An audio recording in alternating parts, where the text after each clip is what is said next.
Ebigambirwe aha district ya Kamwenge abahango babiri babuganaho abarukora eby'amasharura hamwe n'abaza banka okwenda kutema empenda uko abahingi bakubasa kuganyirwa omu nkoreji.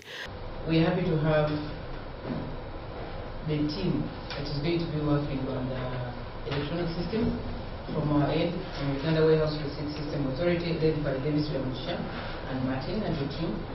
We have Centenary Bank and then SC Global. SC Global is a collateral management firm.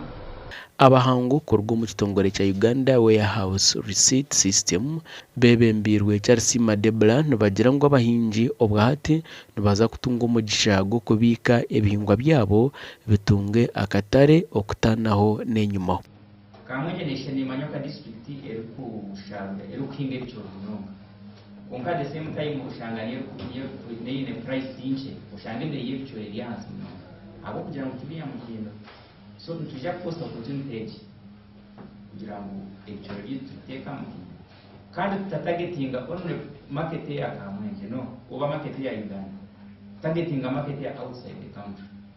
Omubahingi tunga aba middlemen ayija akushanga omuka koko washanga aha kugira ngo ngende bicyore oba biri mu kasasiro oba biri mu amahurunguru we nabigura kandi akusara na zakiro abitwarirayo konko bwira kubikana cyo kurebera tukuburwa katare k'ibicoro haza kitubere kizubu nico kurebera no hata himugambira ibicoro akabeyi kayo karemire kutemba habo kugira ngo enkora yawe ya House Receipt System ubwahati neza kuba nehwera abahingi okutunga receipt korga omwibiciro ry'ebihingwa kandeji omuhingi nabasa kugikoresa omuza banka bamuhe sente nokwe aija shashore yamara kuguza emisharuro yi.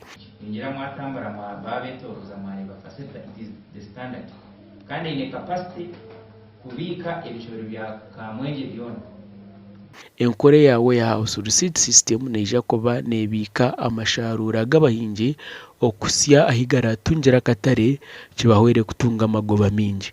Fama ekine yawe konka nikiyamba munonga ningamikira kukira munonga abantu abari mu groups cooperatives associations n'izindi groups ahabwe ikubwingi atunoza kurebanka ahargaruga amina Kamwenge community bine nkadraya ninga cleaner ya tana abrita omuntu umwana basaka batine tanizo konka tujja twene tanizo abahingi batahi banje abondi kumanya kwera buhingire bicori kwera buhingire omugusha eki banzo gubice nkege stage tuhoyo noreba orinda katari.